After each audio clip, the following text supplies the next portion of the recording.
Yeah, hi there, Samah. This is Michael again from the 7-step system to pass the TOEFL IBT. I think you're in pretty good shape here.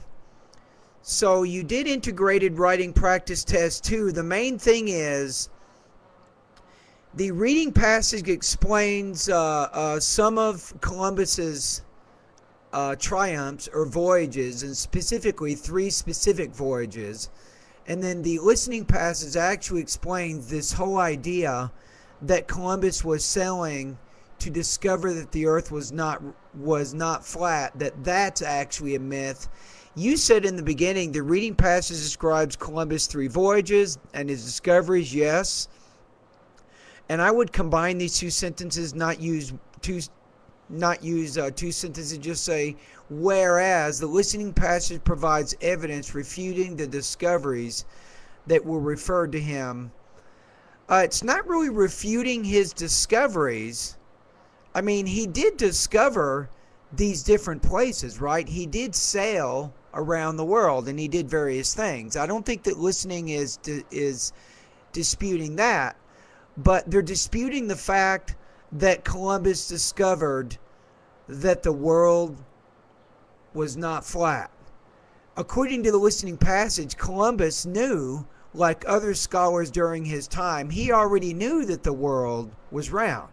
That wasn't his real purpose. His real purpose was to discover new areas of the world, not discover that the world was not flat. So I think that the beginning of your speech, I'm not going to say it's 100% accurate. The second paragraph I think is pretty good, though. You've included a lot of the main points of the reading. And I especially like your third paragraph. You talk about the listening passage. You say the listening passage also mentions the idea behind the false idea that the earth was flat, which is a war against religion. Exactly. So it looks like the motivations of popularizing the myth of how Columbus was trying to discover that the world was not flat, that this is actually some atheists who did not like religious people, and they were kind of perpetrating or propagating this particular idea. So I think in the third paragraph, you're in pretty good shape. You have your conclusion.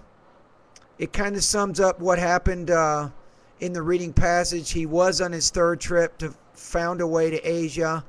And then you say Columbus was really an enthusiastic explorer. You say in your conclusion, I wouldn't put that, because there you're kind of making a judgment about what you think of Columbus by saying enthusiastic, and that is not really relevant, I think, to the writing task. You want to stay focused on showing how the listening is questioning or casting doubt on the information made in the reading passage. So I thought that last sentence wasn't really necessary.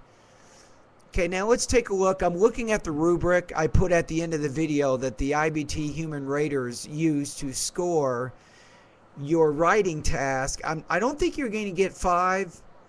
I think your introduction kind of throws you a little bit in an inaccurate direction. 4. I think this is a good paper here, depending on what you're looking for. I think that this essay will score in the 4 range. So you've selected the important information from the lecture, and you've coherently and accurately presented this information in relation to relevant information in the reading. It's good. So you didn't try to talk about everything. You tried to focus around the most important things in both passages that helped you focus on the question. Also, I would score you in this level. You have some frequent and noticeable minor language errors, but these things don't result in anything other than a little bit of a difficulty in understanding. But I think you'll score 4 on this particular writing task. So you did a good job on this one.